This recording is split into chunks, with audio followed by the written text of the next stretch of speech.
Buenas tardes a todos, ¿cómo están? Vamos a iniciar la clase que, que es la clase de evaporación, ¿sí? Vamos a hacer no tanto la parte teórica, sino que una introducción nada más para los problemas, para identificar los tipos de evaporadores em, o sea, principalmente ver cómo funciona, así de manera general nada más, de la parte de evaporación. ¿Está bien? Vamos a empezar. Entonces, un poco de lo que es el objetivo de la evaporación, como seguramente ya en la vida cotidiana ven cómo se evapora el agua, cómo se evapora alguna, eh, algún algún licor que están observando, ¿sí?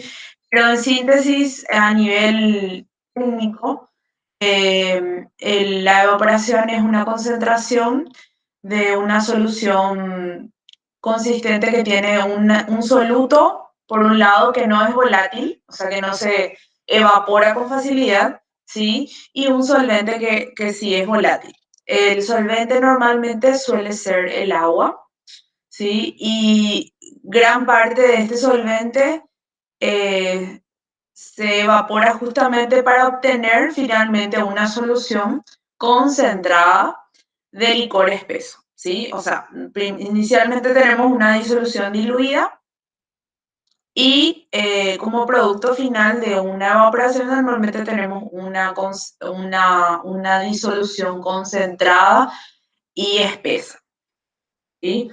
Hay algunas diferencias con el tema de secado, sí, que por ejemplo para la operación de secado, básicamente el residuo es un líquido, sí, a veces altamente viscoso en vez de ser un sólido, sí, en vez de un sólido, ¿está bien?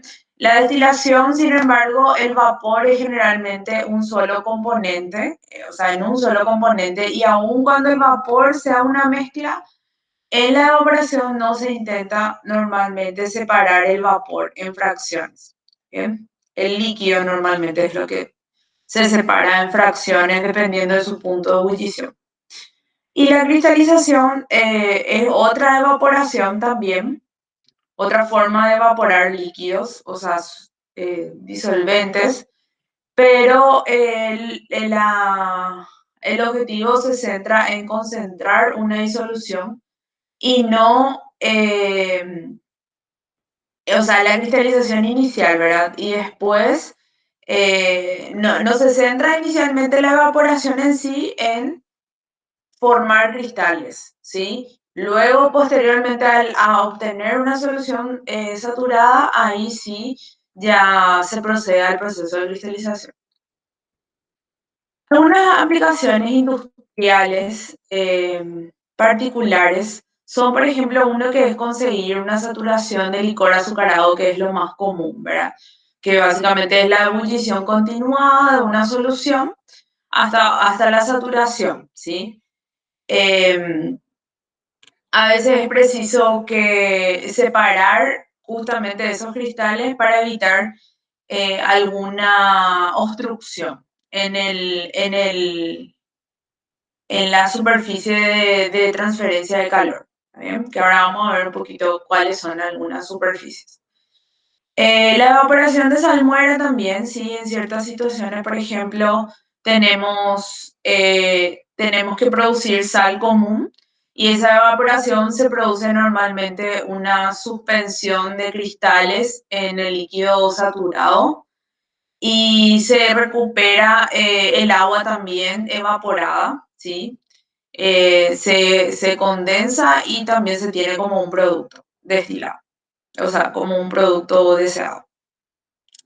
Después tenemos lo que es la destilación de agua, ¿sí? Un puntero para... la destilación de agua que básicamente el agua mineral se evapora, o sea, podemos decir que es agua mineral, se evapora para obtener justamente un producto libre de sólidos, ¿sí? Esto especialmente se hace para alimentar, por ejemplo, las calderas. para evitar justamente incrustaciones en los tubos, ¿sí? Y entonces eliminamos parte de los sólidos. Y después, el uso más común normalmente en la industria alimentaria es la concentración de jugos alimenticios o alimentarios. Una de las propiedades importantes en la concentración, en la evaporación, es que la alimentación que entra como líquido al evaporador es lo suficientemente diluida, ¿sí? Inclusive se puede tomar a veces con las propiedades del agua, ¿sí? Pero a medida que se concentra esta disolución diluida o esta solución diluida, adquiere un carácter más individualista, ¿sí? Justamente la densidad y la viscosidad, ahí como ven también en la figura, el color del concentrado va cambiando, ¿sí? Principalmente la densidad y la viscosidad aumentan, ¿sí? Se vuelve mucho más espeso, mucho más viscoso, ¿sí? También la temperatura de ebullición, especialmente para una solución, una vez que aumenta el contenido de sólidos, aumenta también la temperatura de ebullición, ¿sí? Y ya no es más considerado como el agua, si es una solución diluida, o sea, ya no podemos más considerar con esas mismas propiedades, ¿sí? Muchos productos finos, por ejemplo, y productos delicados como productos farmacéuticos y alimentos, algunos alimentos se deterioran normalmente a altas temperaturas, cuando se calienta a alta temperatura. Igual más si calentamos, o sea, si evaporamos en tiempos cortos. Ahí se requiere o se necesita trabajar necesariamente con evaporadores al vacío, ¿sí? Que con el vacío logramos disminuir o reducir la temperatura de evaporación. Pues ahora vamos a ver los equipos, ¿verdad? Principalmente es así la composición de un evaporador, ¿sí? Tiene una alimentación y un producto concentrado final, ¿está bien? Tiene una entrada de vapor de agua, que es vapor de calefacción también se le llama, ¿sí? Normalmente no está en contacto con el líquido, tiene una superficie que separa justamente y hay una transferencia a través de esa superficie, transferencia de calor que le transfiere justamente todo el calor que tiene el vapor, o sea, toda la capacidad calorífica que tiene ese vapor a la solución para producir la evaporación, ¿sí? Y también tenemos, bueno, hablando nomás solamente por el vapor de agua o el vapor de calefacción, tenemos un condensado. Normalmente cuando se transfiere todo el calor latente, porque eso es lo que transfiere, ¿sí? Ese calor latente que es el máximo calor de vaporización también que se le llama, ese vapor se condensa, ¿sí? Una vez que transfiere todo ese calor, ¿está bien? Y eh, al evaporarse justamente la alimentación, o sea, el jugo, a concentrar, lo que hace es una generación de vapor, o sea, una extracción de vapor que va también puede ir a un condensador o puede ser reutilizado, ¿sí? Que vamos a ver eso para los problemas de múltiple efecto, ¿sí? Bueno, entonces, hablando un poco de los tipos de evaporadores, vamos a ver ahora las partes esenciales, ¿verdad? De cada uno de ellos. Principalmente, como ya vieron, tienen una cámara de calefacción, una cámara de evaporación, que acá está la presión 1 y la temperatura 1, ¿sí? Y eso básicamente, ahora vamos a ver mejor, ¿sí? Por ejemplo, un evaporador de camisa de vapor, ¿sí? Básicamente es el vapor de agua está a través de esta camisa, ¿sí? ¿Sí? Y donde a través de esta superficie es donde se calienta lo que entra dentro del evaporador. ¿Está bien? Normalmente el vapor que se usa, que me olvidé de decirles, es un vapor de baja presión, más o menos inferior a 3 atmósferas, ¿sí? Des otra cosa que podemos decir de este tipo de evaporadores es que tiene un área limitada, ¿sí? Básicamente, solamente podemos calentar en esta, o sea, a través de esta superficie, ¿sí? De contacto. Básicamente, estos evaporadores también se pueden llevar al vacío, como habíamos dicho, para, por ejemplo, soluciones que son, que le afectan bastante la temperatura, ¿sí? Todo eso. Bueno, después tenemos los evaporadores de tubos horizontales. Básicamente los tubos están dispuestos de forma horizontal, empaquetadas, ¿sí? Acopladas. Es como un intercambiador de calor dentro de un evaporador. ¿Está bien? No existe ningún dispositivo acá que sirva como agitador y no se emplean para disoluciones normalmente que formen espumas o incrustaciones, porque están en contacto con estos tubos donde está pasando el vapor, ¿sí? Y si, por ejemplo, tenemos un líquido que genera incrustaciones, tiene muchas sales, entonces va a ser ineficiente la transferencia de calor en sí. Después tenemos un evaporador de tubos verticales, ¿sí? Que básicamente la cámara de vapor es anular, ¿sí? ¿Ven? Y es central, o sea, está en el centro, ¿sí? Básicamente el equilibrio que se logra entre la superficie y el costo es bueno, el costo de instalación en sí. La cámara de vapor normalmente se suele instalar deflectores o más o menos como retenedores de líquido, ¿sí? Donde básicamente el vapor puede pasar, pero el líquido no, ¿sí? Y entonces con eso, ese líquido yo puedo ir recogiendo la solución concentrada por debajo. ¿Está bien? Vemos otro. Esto es así bien general, o sea, es como para que ustedes vean nomás, ¿está bien?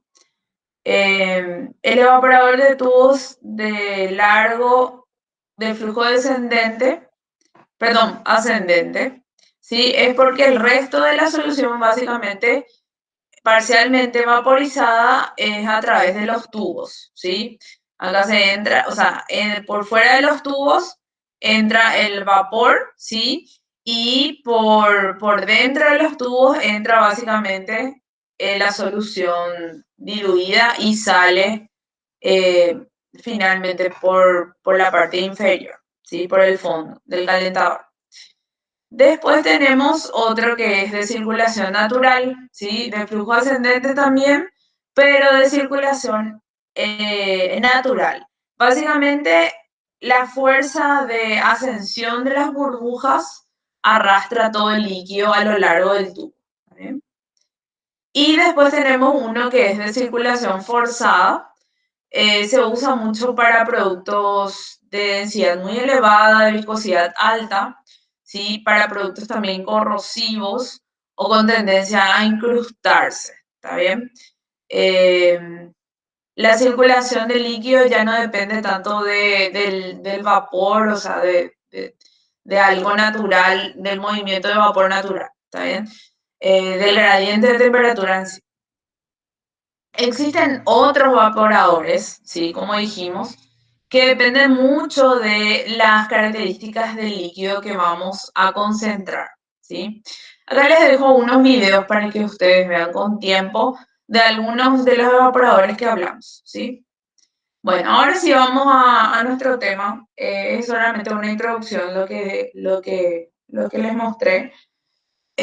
Ahora vemos el tema de los cálculos justamente para un evaporador simple en esta clase, ¿sí?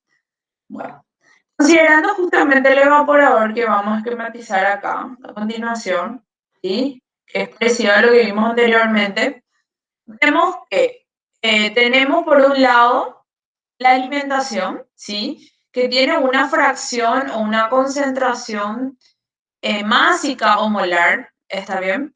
Y tiene una temperatura de entrada y a la vez esa temperatura o es una propiedad termodinámica que se genera por ser un líquido, básicamente es la entalpía, ¿sí? Que vamos a ver que la entalpía nos va a servir bastante para determinar los balances en un evaporador, ¿sí? Una propiedad termodinámica, ¿sí? O sea que depende de la temperatura, ¿sí? Principalmente. Bueno, entonces, esa alimentación entra al evaporador, ¿está bien?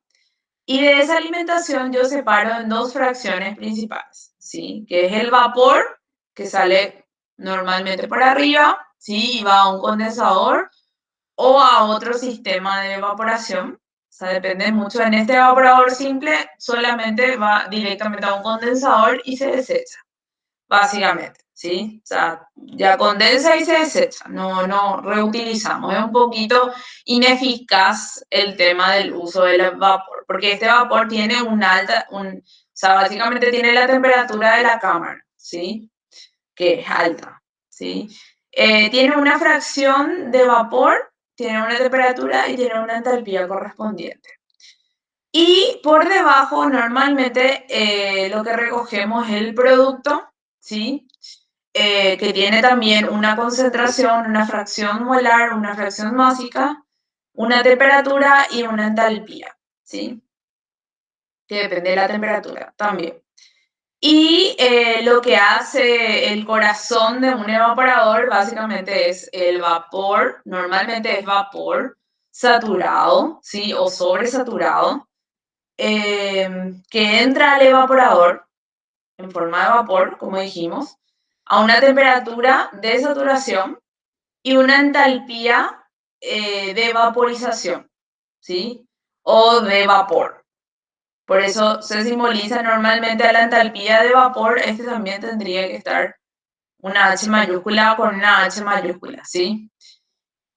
Eh, y de ese evaporador sale como un condensado, o sea, de vapor se convierte a líquido, a condensado, y a la misma temperatura, porque pasar de vapor a líquido se pasa siempre a la misma temperatura o se convierte siempre a la misma temperatura, pero la entalpía ya no es más de vaporización, sino que es del agua, de agua líquida, ¿sí? Básicamente, cuando hablamos de un evaporador simple, podemos decir que para evaporar, por ejemplo, 1 kilogramo de agua de la solución se requiere más o menos 1 kilogramo o 1,3, más o menos un 30% más de vapor. ¿Está bien? Bueno, entonces ya vimos todo esto, ¿verdad? Ya dijimos todo lo que significa cada letra. Cada símbolo, vamos a conservar estos símbolos, ¿sí? A la alimentación llamarle F de fit, viene de fit, por eso vapor, ¿sí? El vapor que sale del condensador, que se extrae de la alimentación, como B corta de vapor, el L como el producto concentrado que viene de licor, ¿sí? Licor concentrado. Y a S le vamos a llamar a la S, o sea, con la simbología S le vamos a llamar al vapor de calefacción, ¿sí? Que es el que, o sea, lo que entra básicamente es lo que sale, ¿sí? Porque esto no entra en contacto con la solución a concentrar. Entonces no hay una mezcla física dentro del evaporador. Bueno, entonces cuando nosotros hacemos un análisis, balances de masa y balances de entalpía, que vamos ahora a ver eh, más detalles, sí, a detalle, podemos determinar justamente la cantidad de calor intercambiado entre el vapor condensante, o sea, el vapor que ingresa, y la disolución. También podemos calcular justamente el área de calefacción, o sea, el área que se está transfiriendo el calor.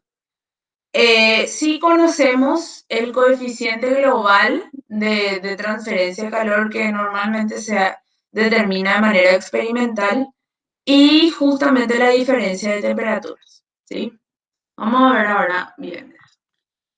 Entonces, ese calor que se transfiere a través de la superficie de calentamiento es de acuerdo a la definición al coeficiente global de transferencia de calor, que es básicamente de esta manera, ¿sí? Es el coeficiente por el área por la diferencia de temperatura. Este calor también yo puedo determinar a través del flujo másico por la diferencia de entalpías, ¿sí? Eh, o sea, sí, así, de esta manera. Y también esta diferencia de entalpía puedo reemplazar por el calor específico por la variación de temperatura.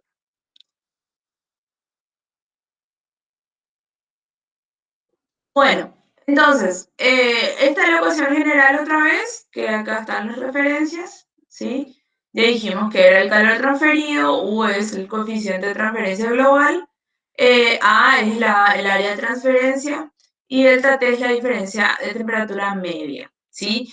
Normalmente esa diferencia de temperatura media se calcula restando la temperatura de vapor líquido condensado, o sea, del vapor de calefacción S, y menos la temperatura de ebullición o la temperatura para un evaporador simple es de la cámara de evaporación, ¿sí?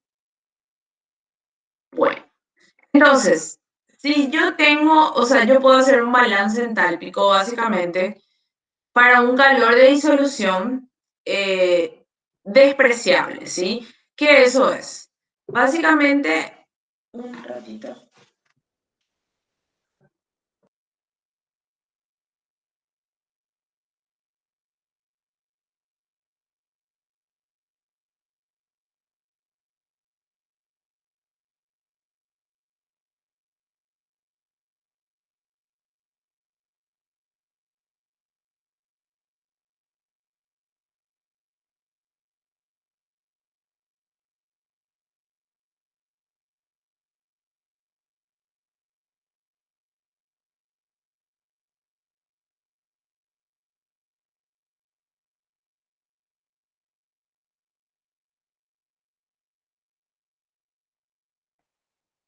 Disculpen, volvemos, ¿sí?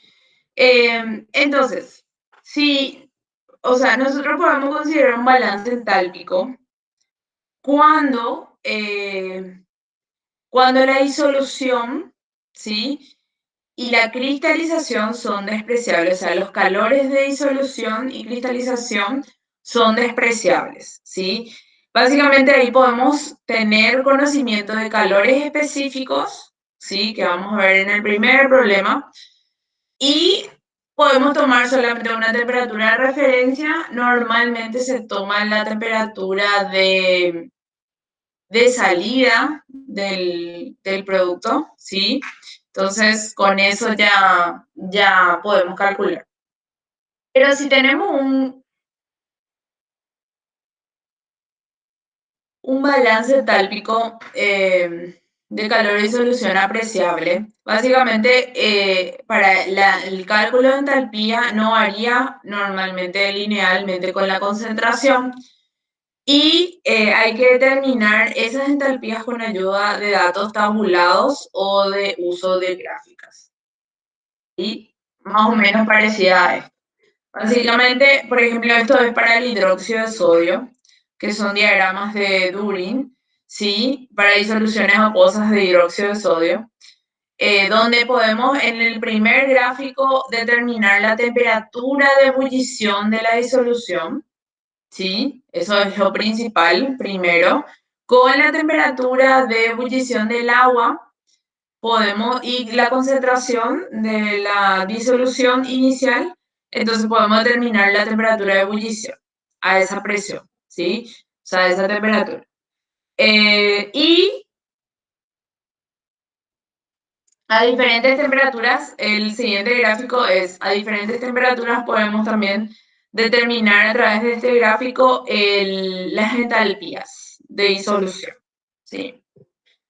Bueno, entonces el objetivo principal para la resolución de los problemas de evaporación es justamente determinar el área superficial que se requiere para la transferencia de calor, ¿sí?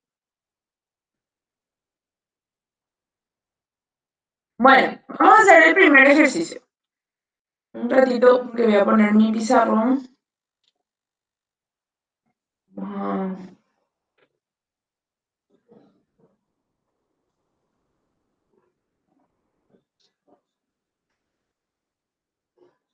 un ratito.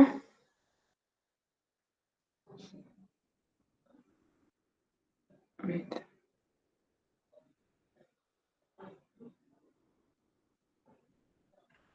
ahí está.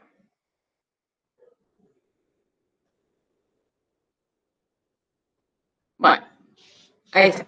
Este es el primer ejercicio que vamos a hacer juntos. Básicamente,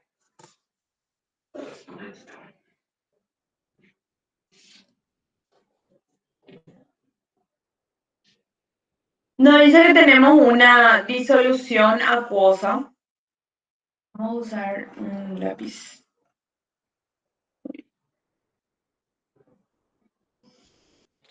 Tenemos una disolución acuosa de un coloide orgánico que se desea concentrar desde 10% en peso hasta 40%, ¿sí? En un evaporador simple a una razón o un flujo másico de 15.000 kilogramos por hora, ¿sí?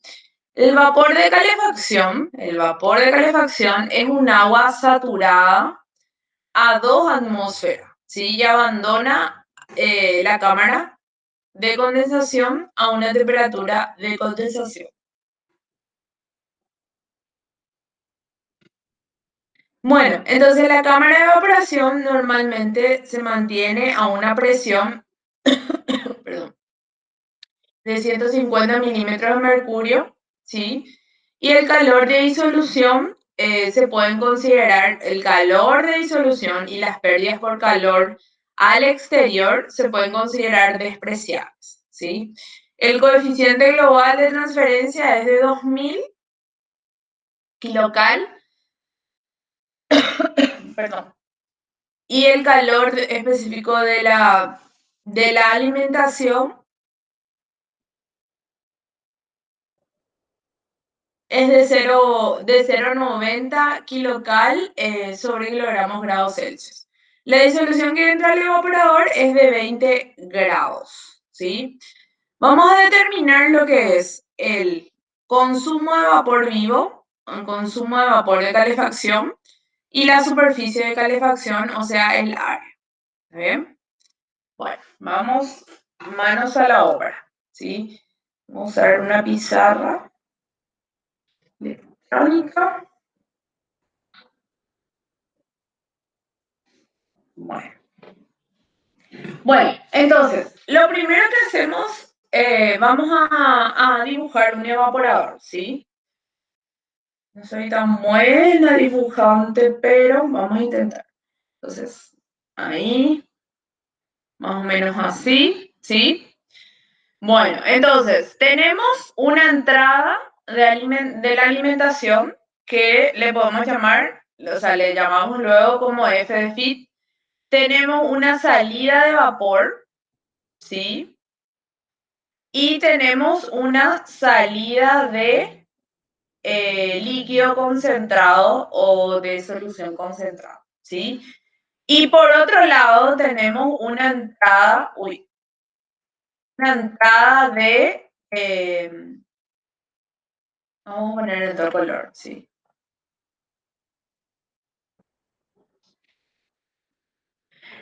Una entrada acá, ¿sí?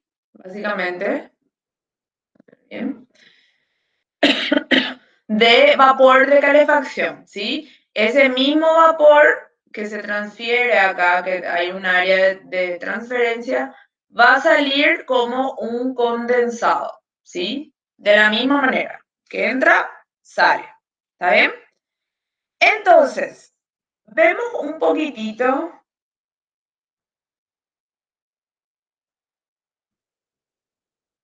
Un ratito. A ver. Bueno, este evaporador, tenemos datos de que nos dicen el problema. Dentro de este evaporador, básicamente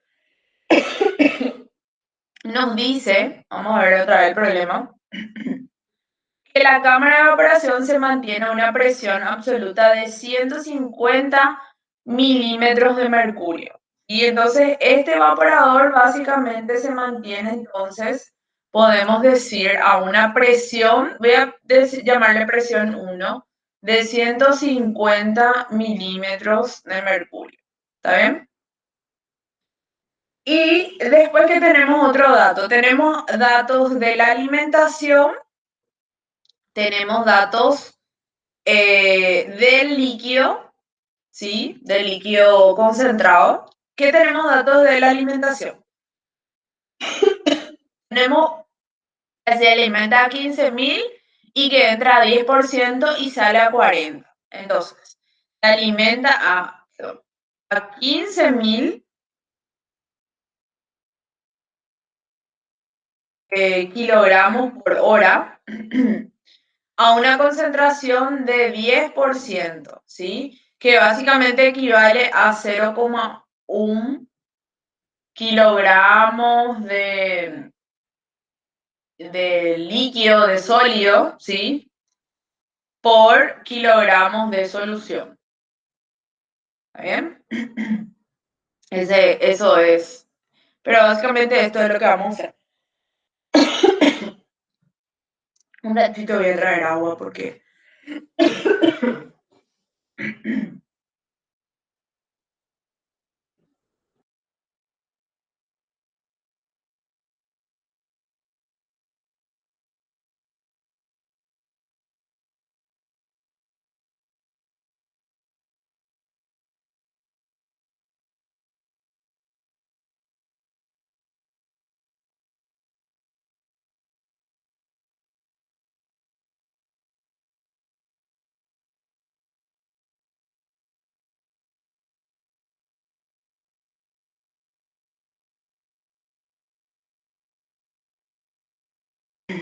Bueno, disculpen. Estaba muy seca mi garganta.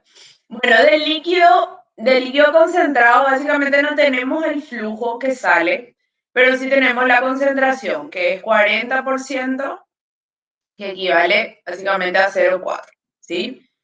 Lo mismo que el anterior. ¿Sí? ¿Está bien? Bueno, del vapor no tenemos datos tampoco. Del vapor que sale por arriba no tenemos datos.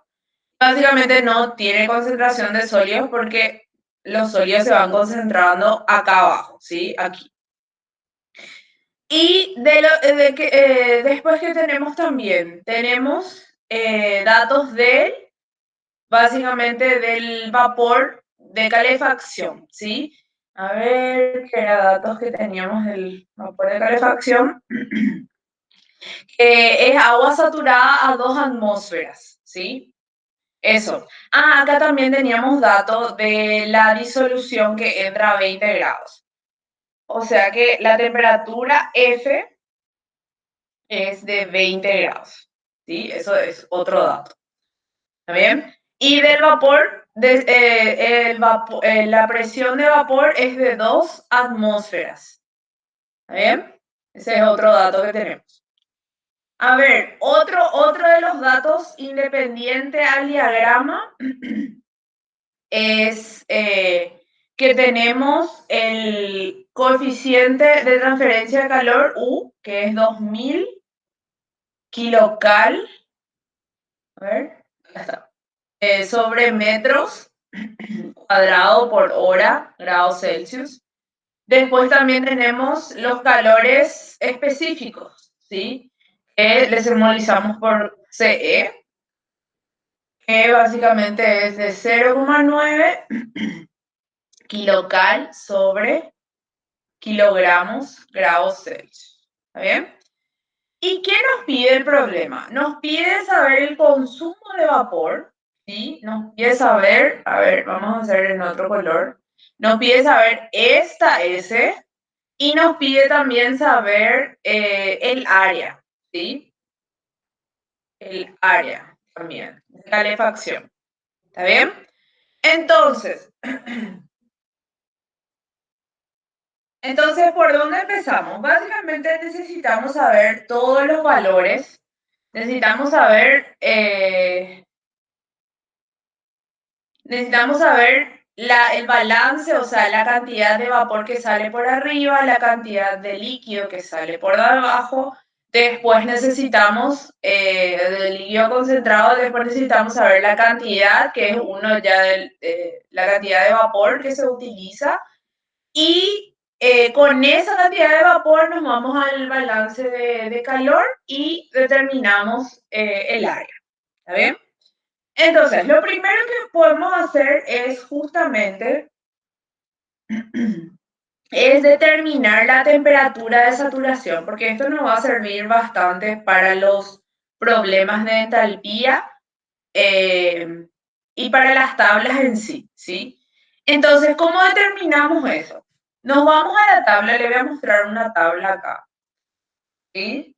Que es una tabla termodinámica que nos da acá, ven, lo que es la temperatura, ¿sí? Temperatura de saturación es la primera columna. Después tenemos la presión de saturación que dice en kilogramos por centímetros cuadrados.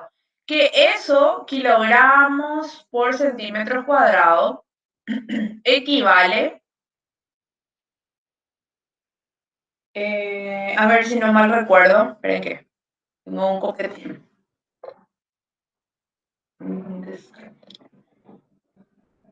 Sí, un bar. Ahí está.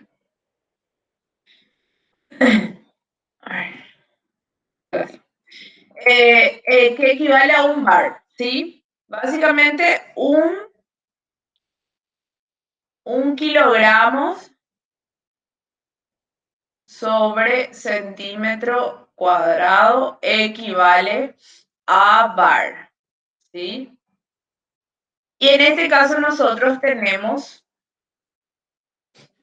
en atmósfera.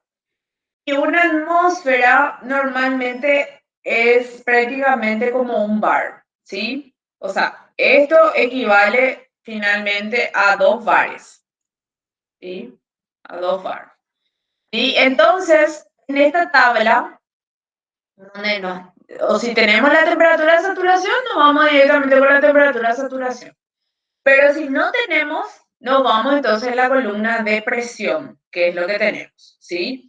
Entonces, nos vamos con la temperatura con 2 bares, que es básicamente acá, donde está acá. Podemos considerar ya esa presión, que es 2. Ya redondeando es 2. Y entonces tenemos que la temperatura de saturación es igual a 120. Entonces, la temperatura de saturación, es igual a 120 grados centígrados. ¿Está bien? Eso por un lado. También podemos determinar eso con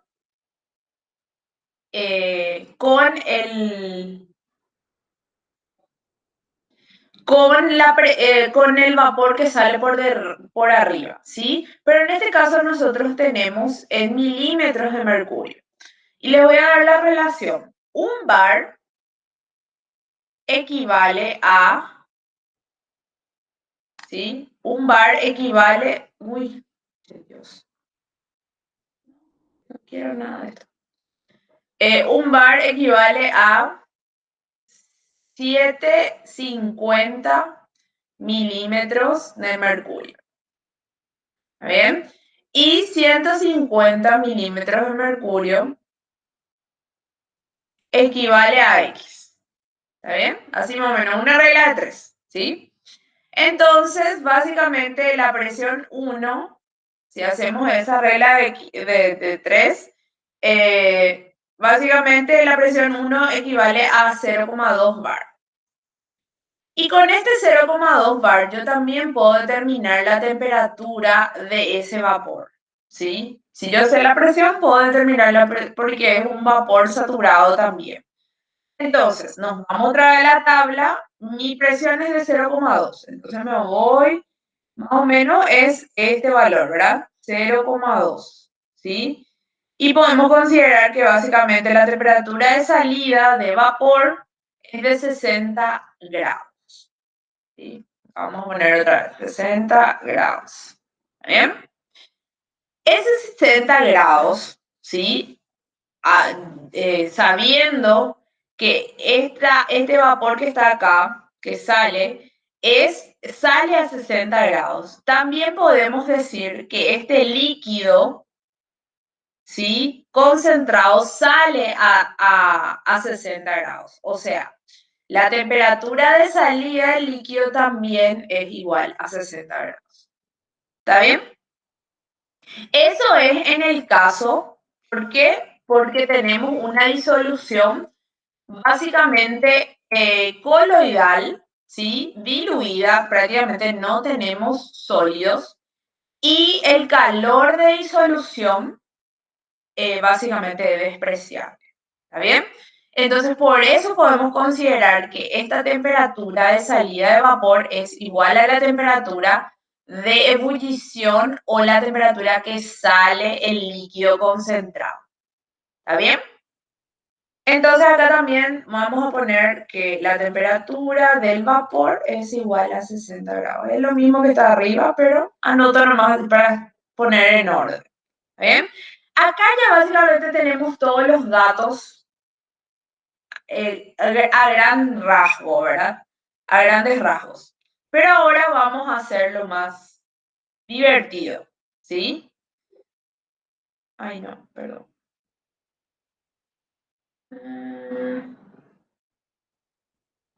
No sé por qué. No. Ah, ahí está. Espero que me aparezca otra hoja más. Pero se borró todo lo que hice. A ver si puedo volver.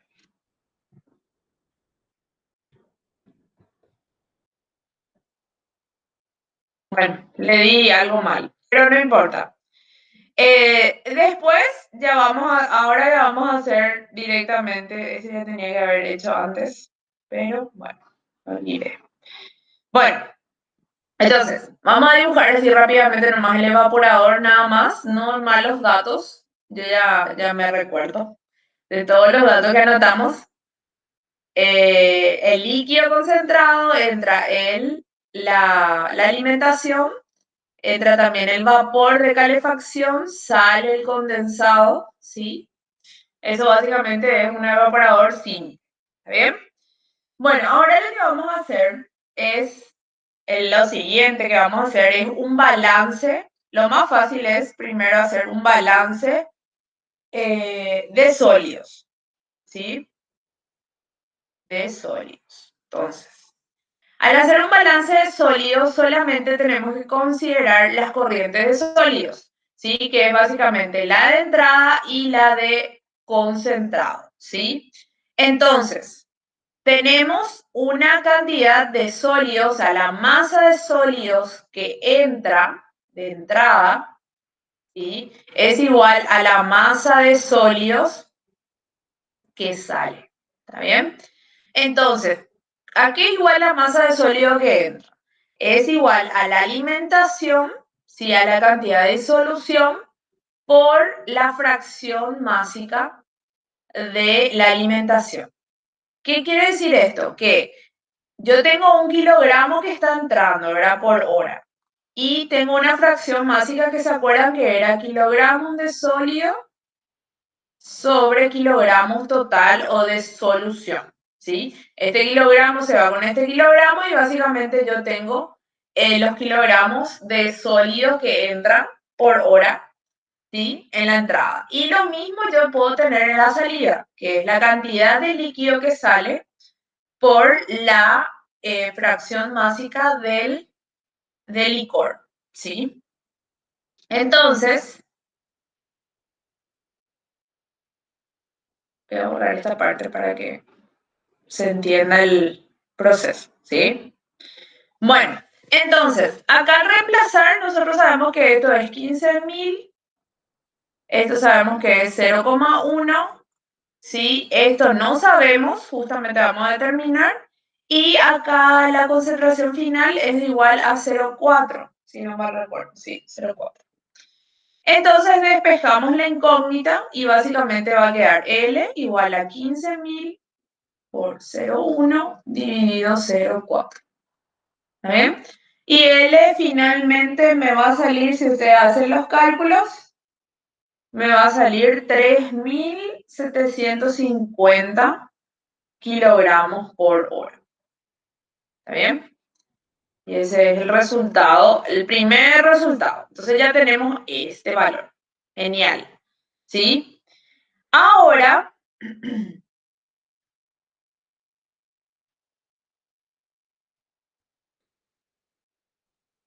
vamos a hacer lo siguiente. ¿Sí?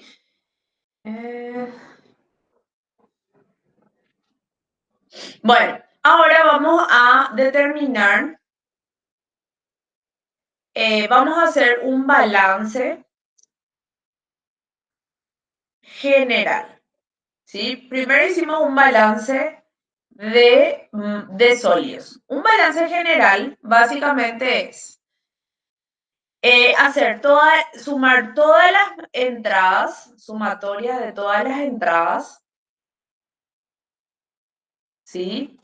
Y igualar a las sumatorias de salidas, ¿sí?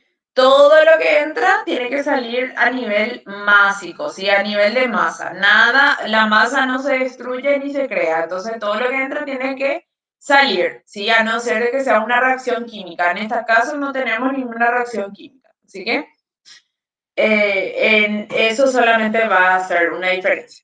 Bueno, entonces, ¿qué son las entradas? Son la alimentación, el vapor, ¿sí? Eso nada más, ¿sí? La entrada, que es la alimentación, más el vapor de calefacción, ¿sí? Y las salidas, ¿cuáles son? Es el vapor extraído, el vapor condensado y el líquido concentrado. Entonces, vapor más vapor de calefacción condensado más el líquido concentrado. Básicamente, si tenemos dos valores del mismo signo en los dos, en la ecuación, esto básicamente se elimina y siempre va a ser así porque el vapor que entra es el líquido que sale, ¿verdad? Como líquido condensado. Entonces, siempre el balance general, normalmente un evaporador simple me va a quedar igual a la entrada, ¿sí? La alimentación igual al vapor de extracción y el líquido concentrado. ¿Está bien? Entonces, yo sé cuánto es esto, ¿verdad? Que es 15.000 y igual al vapor, que no sé. Y recién determiné el líquido concentrado que era 3.750. Entonces, agrego acá 3.750. Y ahí despejo la incógnita, que es la velocidad. Y esto básicamente pasa restando y ya les voy a dar nomás ya el valor, que es 11.250 kilogramos por hora. ¿Está bien? Ahí está. ¿Entendió? Bueno, ¿qué hacemos después? Después, finalmente, hacemos un balance entálpico, ¿sí? Hacemos un balance entálpico, ¿sí? ¿Para qué? Para justamente determinar perdón, acá vamos a ver, entonces, un balance entálpico, ¿sí? Entálpico, ¿sí? Para justamente determinar ese, que es el vapor de calefacción. Acá hacemos también una sumatoria de todas las entalpías de entrada y sumatoria, perdón, ahí, sumatoria de todas las entalpías de salidas, ¿sí? Las salidas. Acá sí, todas consideramos básicamente. ¿Cuáles son las entradas? ¿Sí? Tenemos el de vapor, ¿verdad? Por la entalpía de vapor, H mayúscula, más, ¿cuál es la entrada también? Multiplico por la cantidad de entrada. ¿Por qué? Porque entalpía normalmente está medida en kilocal o kilojoule, ¿sí? Sobre kilogramo, o sea, sobre cantidad másica. Y si yo le multiplico entonces por la masa, que es kilogramo, entonces yo elimino y va a quedar solamente el valor de entalpía, el valor energético de la entalpía, ¿está bien? Entonces por eso básicamente determino por la cantidad, ¿está bien? Y depende también justamente de eso. Bueno, entonces, por la cantidad de entrada, por la entalpía de entrada, ¿está bien? Igual a las salidas, ¿sí? Que es el vapor también de salida por la entalpía de salida, pero del líquido condensado, más el vapor extraído por la entalpía de vapor, más el líquido concentrado por la entalpía del líquido concentrado. ¿Bien? Ese es un balance entálpico. ¿Está bien? Las entradas igual a la salida. Bueno, ¿qué pasa acá? Básicamente, yo tengo varias incógnitas que puedo determinar, ¿sí? Todas las entalpías básicamente son incógnitas, ¿sí? Entonces vamos a determinar por orden, ¿sí? Las más fáciles que son para determinar, que son de tablas, ¿sí? Son HS, que es a la temperatura de vapor, que es, creo que 120, si no mal recuerdo, ¿sí? 120 grados, ¿sí? También la entalpía de líquido también a 120, pero de líquido, ¿sí? Después tenemos, después ya es respecto a la temperatura de referencia, que vamos a hacer después. Este también, este de vapor también, perdón. H de vapor, que es de vapor extraído, que está a 60 grados, ¿sí? Bueno, entonces eso sacamos de tabla, vamos a sacar ya ahora de tabla, ¿sí? A 120, acá tenemos en la última columna los valores de entalpía. Tenemos para líquidos y para vapor. En este caso, que es para vapor, entonces vemos la columna, la última columna, que es 646. Entonces, 646 kilocal sobre kilogramos. ¿Bien? Y después tenemos, a la misma temperatura, pero del líquido, que es el que está antes de la última, la penúltima columna, que acá dice, para líquidos es de 120,3, ¿sí? 120,3 kilocal sobre kilogramos. ¿Está bien? Y el de vapor a 60 grados, acá, vapor otra vez, vemos, ¿sí? Que es 623,2. 623,2 kilocal sobre kilogramos. ¿Está bien? Bueno, después, ¿cómo hallamos las entalpías que nos faltan? Nos faltan básicamente la entalpía de alimentación, esta, HF, y nos falta la entalpía de líquido saturado, o sea, de líquido concentrado, ¿sí? ¿Cómo determinamos esas entalpías? Esas entalpías determinamos acá abajo, vamos a hacer, ¿sí? Determinamos a través de una temperatura de referencia, ¿sí? La temperatura de referencia normalmente es la temperatura de salida del producto, que es básicamente TL, ¿sí? Que es igual a 60 grados. ¿Está bien? Entonces, cuando nosotros determinamos una entalpía, en este caso de la entalpía de alimentación, es igual al CP o el calor específico CE, nomás le vamos a llamar, como dijimos inicialmente, calor específico por la variación de temperatura, ¿sí?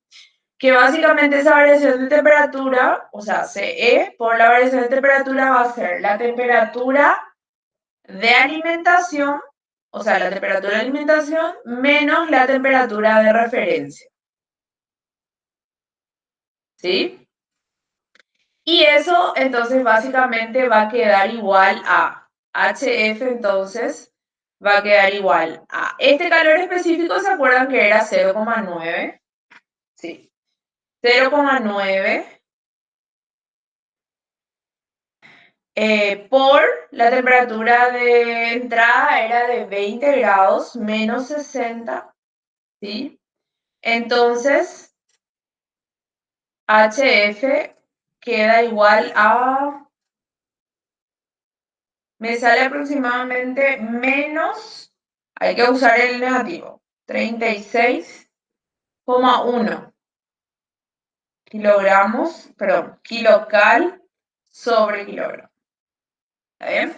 Ahí hay una de las entalpías.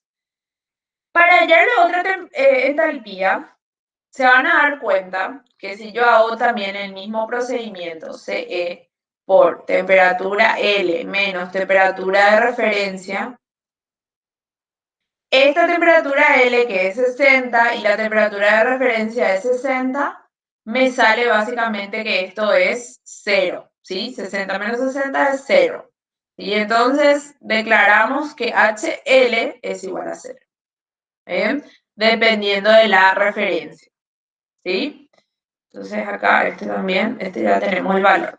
Ahora sí tenemos todas las entalpías para aplicar justamente este balance, donde nuestra incógnita mayor va a ser S, ¿verdad? Entonces vamos a hacer eso en otro lado, donde lo que yo voy a hacer,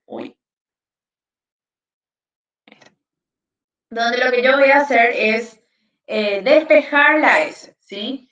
Voy a hacer un factor común de S igual a HS, perdón, sí, HS. La entalpía de vapor, entalpía del condensado igual al vapor por su entalpía más el líquido concentrado por la entalpía menos, pasé al otro miembro, por eso es negativo, la alimentación por la entalpía de alimentación. ¿Está bien? Entonces, haciendo todo el despeje completamente, esto va a pasar a dividir y acá yo voy a reemplazar el vapor, aquí era igual. El vapor era a 1250, ¿verdad? Esta entalpía era igual a 623,2, ¿sí? Más el líquido, que es líquido. El líquido saturado era, perdón, no me acuerdo, 3750, ¿sí? Por la entalpía que es 0, o sea, esto al final se elimina, menos la alimentación que es 15.000 por la entalpía que era menos 36,1, ¿sí? Y todo eso ya voy a dividir directamente por esta resta, que es de, la resta es de 646 menos 120,3. ¿Sí? Y ahí ya voy a tener la cantidad de vapor de calefacción, que me sale igual a 14.366,3 aproximadamente kilogramos por hora. ¿sí? Y ahí ya tengo ya el ítem A, ¿verdad? Ahora, para determinar el, el líquido,